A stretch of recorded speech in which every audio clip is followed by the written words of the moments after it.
Bonjour, je m'appelle Diana, je suis la maman de Nelia. Il y a 2 jours, j'ai partagé sur les réseaux sociaux, sur ma page Instagram, l'histoire de ma fille, notre histoire à nous aussi, et ce qu'elle a subi à l'école, à la maternelle, vu qu'elle a 4 ans et demi.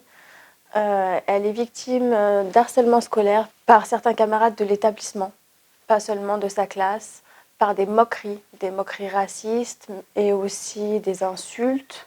Tu racontes à maman ce que les autres enfants ils te disent? Ils disent quoi les autres enfants, chérie?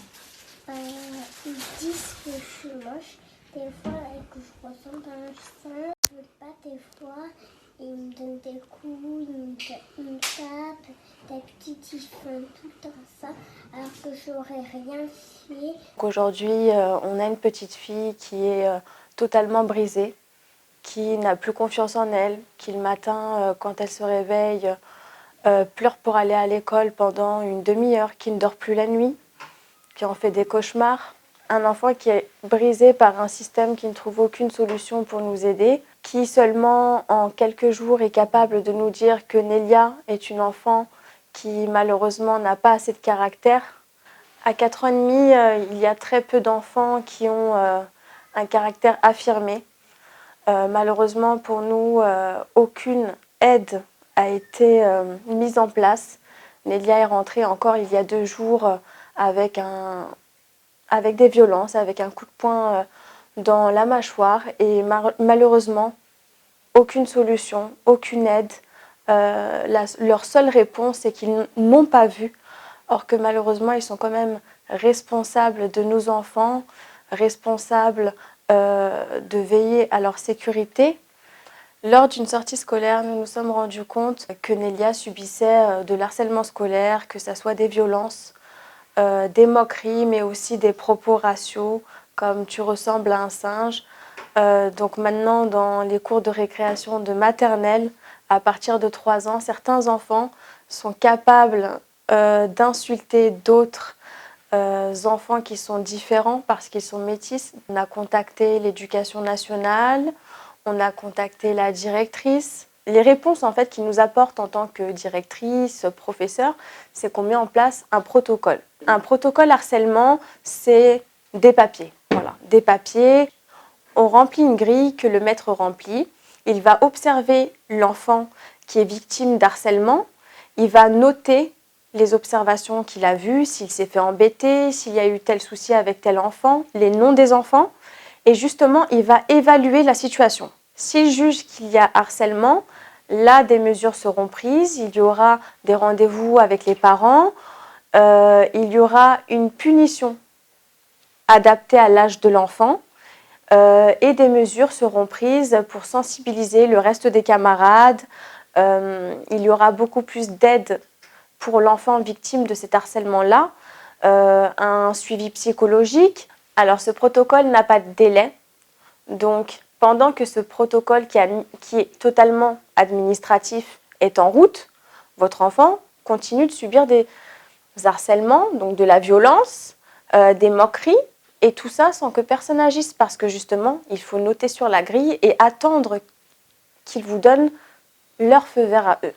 Au bout de 3 demi-journées de ce protocole, on nous appelle pour nous dire voilà, on aimerait en discuter avec vous pour que vous sachiez ce qu'on a observé.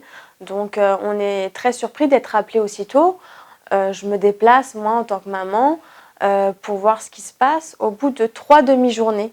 Or qu'un protocole, normalement, il faudrait observer l'enfant un petit peu plus longtemps pour être capable de se rendre compte de ce qui se passe. Non, on nous dit que notre fille, apparemment, est trop fragile émotionnellement, qu'il faudrait apprendre à notre enfant à avoir plus de caractère, à ne pas se laisser faire, que Nelia est une petite fille soumise à ses camarades parce qu'elle veut trop leur plaire.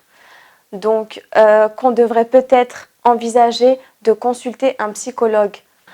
J'ai déposé plainte contre l'établissement scolaire vu que notre enfant était en danger.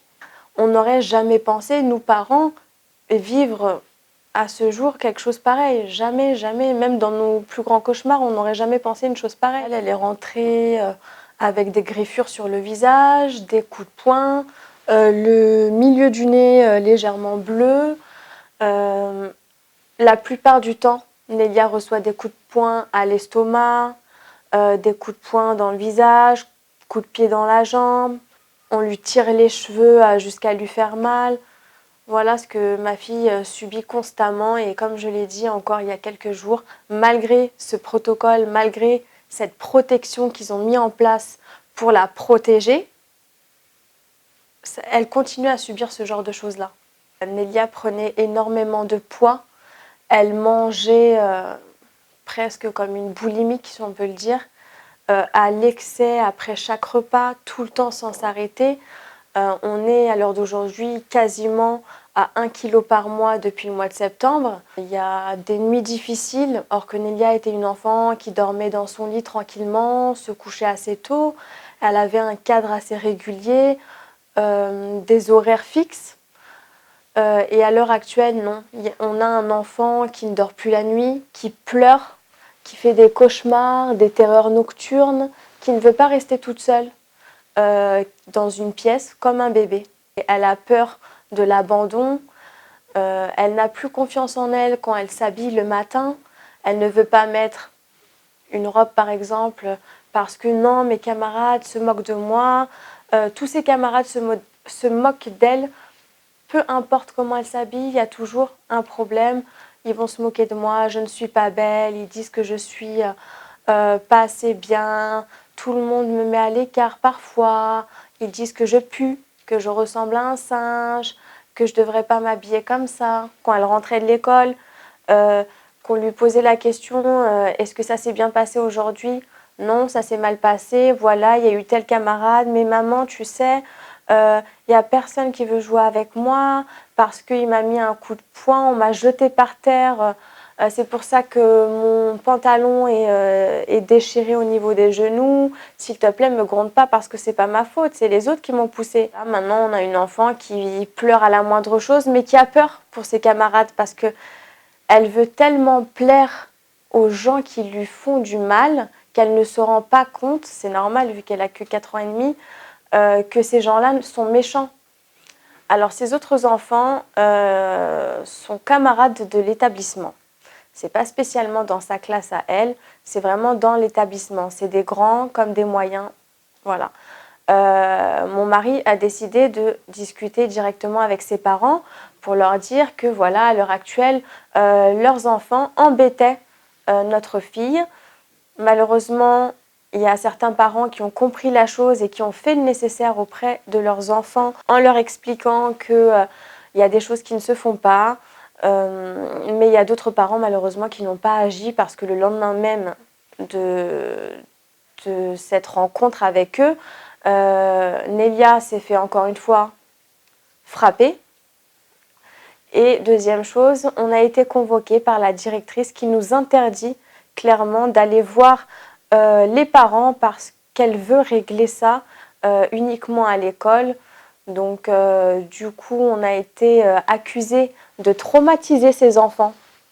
Notre fille est traumatisée, mais apparemment la préoccupation primordiale de cette école, c'est le traumatisme que les parents et les autres enfants ont. Ce n'est pas le traumatisme de notre enfant à nous.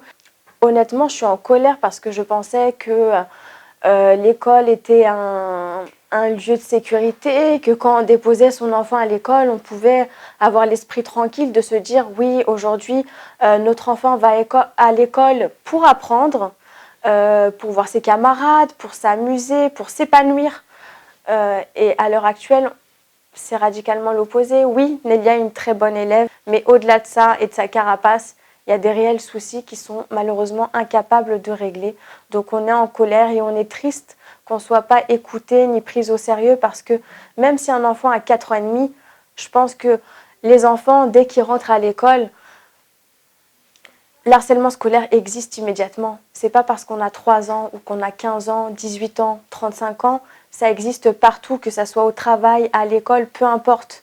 Ça dépend de l'éducation qu'ils ont reçue et aussi de la sensibilisation que l'école fait pour leur apprendre ce genre de choses, pour leur apprendre que oui, dans cette classe, aujourd'hui, on a un mélange. On a plusieurs enfants qui sont de nationalités différentes, mais ce n'est pas cette différence qui fait qu'on doit s'acharner sur un enfant par période ou jouer avec lui par d'autres. Non, on doit être gentil avec tout le monde et avoir le respect de l'autre. On est fatigué en tant que parent, on est alarmé de la situation, qu'on ne sait pas comment la résoudre.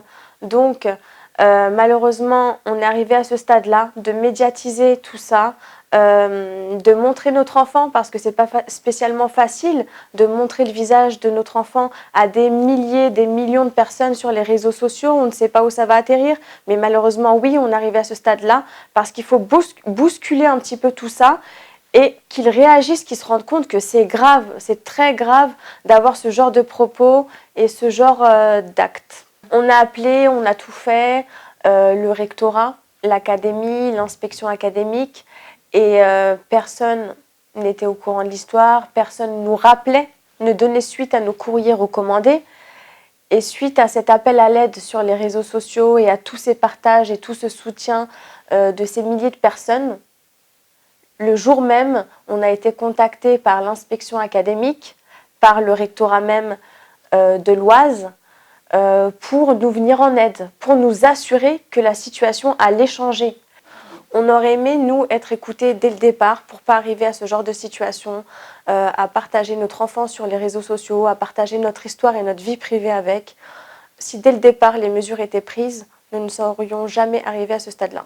On continuera, on ne lâchera pas, jusqu'à ce qu'on ait des solutions concrètes pour notre enfant.